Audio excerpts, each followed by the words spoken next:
What movie was basically just an ad?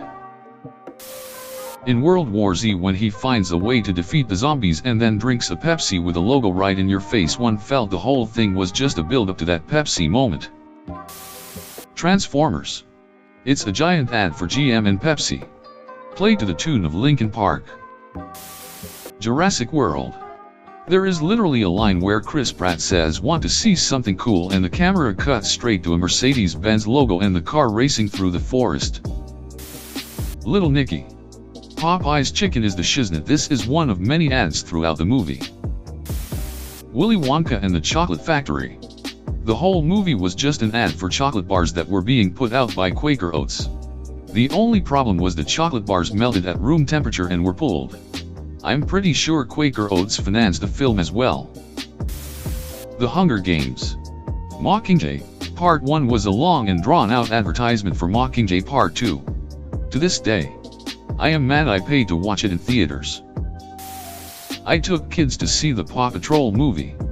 That was a complete cash grab and advertisement for a new line of toys.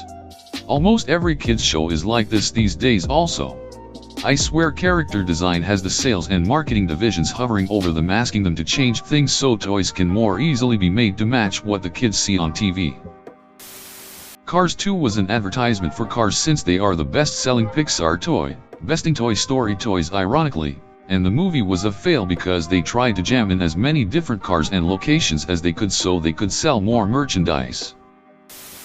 The Lord of the Rings was just like a 6-hour-long New Zealand tourism ad. I have a conspiracy theory that the lion, the witch, and the wardrobe was one giant ad for Turkish Delight. C.S. Lewis was definitely bought by Big Candy. Not a movie, but Once Upon a Time is a ducking massive Disney advertisement. I was out halfway through the second season as they tried to shoehorn literally every Disney character ever made into the show. Not so much an ad perhaps, but Tron Legacy was effectively a 2-hour Daft Punk music video, which I'm fine with that. When it first came out, I remember somebody commenting that Top Gun was just a huge ad for the U.S. military. Adam Sandler, Jack and Jill, Between Dunkin' Donuts, Royal Caribbean Cruise, Coca-Cola perfect placement shots, Pepto-Bismol shot for when Adam Sandler has upset stomach. On and on. A lot of companies, a lot of ads in this one.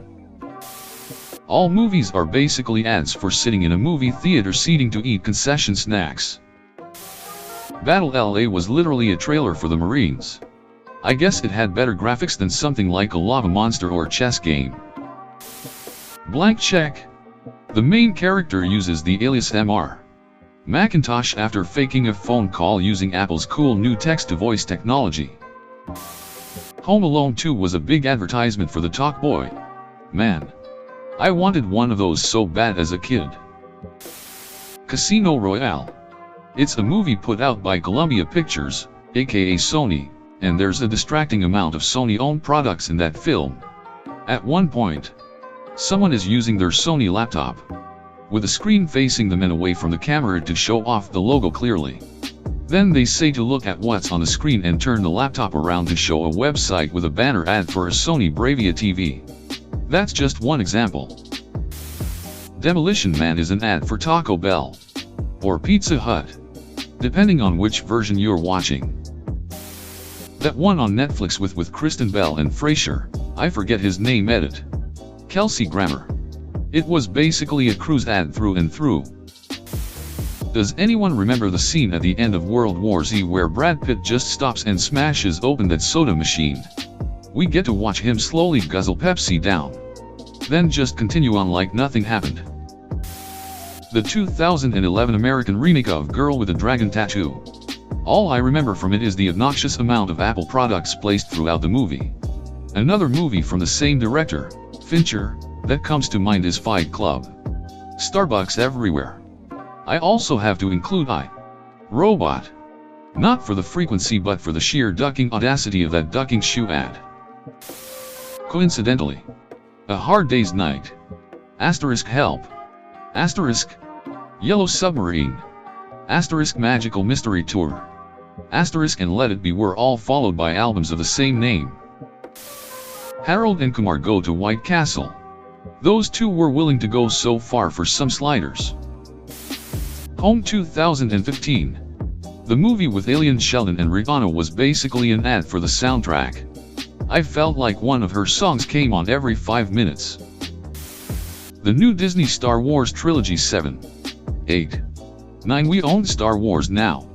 Quick buy the new Kylo Ren lightsaber and new action heroes. I think it's called Little Nicky. It's an Adam Sandler movie and I vaguely remember him being related to the devil. Anyways, hidden amongst the 90-minute long Popeyes chicken advertisement, there are some minor character arcs and some semblance of a plot. Most Adam Sandler movies. Watching Jack and Jill really made me wonder at which point a movie ceases to be a movie and becomes an ad. So much blatant product placement. Infinity War is basically just an ad for Avengers Endgame at this point. Disney/Marvel could release 0 other advertisements for the movie and multitudes of people will still watch it. The greatest movie ever sold is a movie about the making of the movie using sponsored ads and products seen in the entirety of the film. Hilarious. Must watch. How is evolution not mentioned here? David Duchovny's magnum opus dedicated to Head and Shoulders. Josie and the Pussycats. So much subliminal messaging. Which was hilarious given the plot of the movie. Well done. Brainwashing and entertaining simultaneously.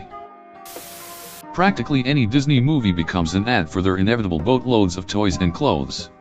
This includes Star Wars and Marvel movies. Practically anything marketed to children will inevitably be advertisements for merch. And it works because the parents are inevitably exposed to it. A Christmas Story. I saw it for the first time last week. Everyone hyped it up. And I was so excited to see a movie that was described as a pure classic. The whole thing was just an advertisement. And the worst part is that it worked. Right after I finished watching the movie, I drove over to Dick's Sporting Goods and purchased a BB gun and a big tin of Ovaltine. I was surprised that Dick's even carries Ovaltine. But I guess that's capitalism for ya. The Power Rangers movie that released fairly recently has a huge run on about Krispy Kreme donuts. American Sniper and Lone Survivor. Watching these as a non-American was more funny than anything due to the blunt patriotism and join the Army/Marines etc. The real funny part was in the latter. When Marky Mark rolls down the side of a mountain for 5 minutes straight. I know it's fairly obvious and the Bayformers have already been mentioned, but the entire series is literally meant to sell toys to children. Nothing exemplifies this more than Transformers, the movie from the 1980s. A whole number of characters were killed off, including the man protagonist of the series since its inception, Optimus Prime. All to get kids to buy a new line of toys. United Passions. Maybe releasing a movie about your heroic anti-corruption CEO isn't the greatest idea when he's under investigation for, yep, you guessed it, corruption. Jingle all the way. But they didn't even have the common courtesy to sell goddamn Turbomon dolls. The Wizard. Basically just a long ad for the Nintendo Power Glove and also Super Mario 3. Still awesome though. Star Wars, The Last Jedi, and the other new movies, it's just a bunch of flashy nonsense like the Imperial Guard ninjas. New only slightly different X-Wing/Millennium Falcon. And the Porgs to sell stuffed animals and toys. I am almost certain they came into the storyboard room and just said let's go sell a ton of shit. Read like Rick Sanchez. The Emoji Movie. Huge fail. But it managed to advertise YouTube, Crackle, Facebook, Candy Crush, Instagram, Just Dance, Dropbox, Spotify, Twitter, and Sony itself just by failing so hard.